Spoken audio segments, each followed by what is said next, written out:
Hi friends, ഞാനിന്ന് ചെയ്യാൻ പോകുന്നത് ബീട്രൂട്ട് ഉള്ളി തോരനാണ്. അതിനായിട്ട് ഞാനിപ്പോൾ കുറച്ച് ഉള്ളിയും ഒരു ബീട്രൂട്ടുമാണ് എടുത്തിട്ടുള്ളത്.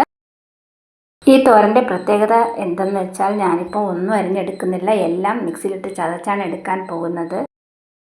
ആദ്യം നമുക്ക് ഉള്ളിയുടെ തോലെല്ലാം മാറ്റിയ ശേഷം മിക്സിയുടെ ജാറിലോട്ട് ഇട്ട് കൊടുക്കാം. അതിനുശേഷം ഒന്ന് ചതച്ചെടുക്കണം. ചതച്ചെടുത്ത ഉള്ളിയെല്ലാം നമുക്ക് മറ്റൊരു പ്ലേറ്റിലോട്ട് മാറ്റി വെച്ചേക്കാം.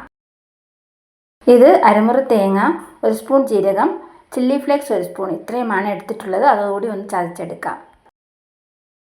ഇപ്പോൾ അതെല്ലാം ചതച്ചെടുത്തിട്ടുണ്ട്. ഇനി നമുക്ക് ബീട്രൂട്ടാണ് ചതയ്ക്കേണ്ടത്. ബീട്രൂട്ട് ചെറിയ കഷ്ണങ്ങളാക്കി ഞാനിപ്പോൾ മിക്സിയിൽ ജാറിലോട്ട് ഇട്ട് കൊടുത്തിട്ടുണ്ട്. അതുകൂടി ഒന്ന് ചതച്ചെടുക്കാം. ബീട്രൂട്ടെല്ലാം നല്ല തരിതരിപ്പോടു കൂടി നമുക്ക് അരച്ച് കിട്ടിയിട്ടുണ്ട്. ഇങ്ങനെ ചെയ്യുമ്പോൾ നമുക്ക് ബീട്രൂട്ട് അരിയുന്ന സമയം ലാഭിക്കാം. ഇനി നമുക്ക് ചേർക്കേണ്ടത് തോരൻ ആവശ്യമുള്ള ഉപ്പും ഒരു സ്പൂൺ മഞ്ഞൾപ്പൊടിയും കുറച്ച് കറിവേപ്പിലയുമാണ്. അത്രയും ഞാൻ ചേർത്ത് കൊടുത്തിട്ടുണ്ട്.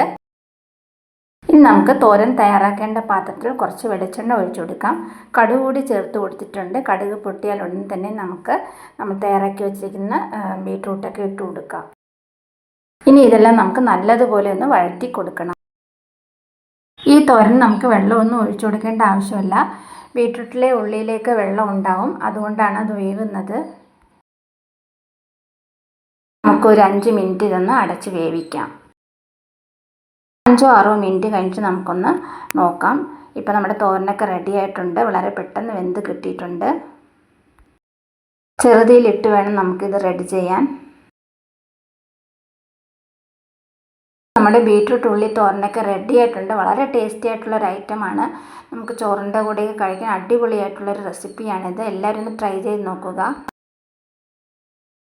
വീഡിയോ ഇഷ്ടമായി ലൈക്ക്, ഷെയർ ആൻഡ് സബ്സ്ക്രൈബ് ചെയ്യുക. അതുപോലെ നിങ്ങളുടെ കമൻസും എന്നെ അറിയിക്കുക.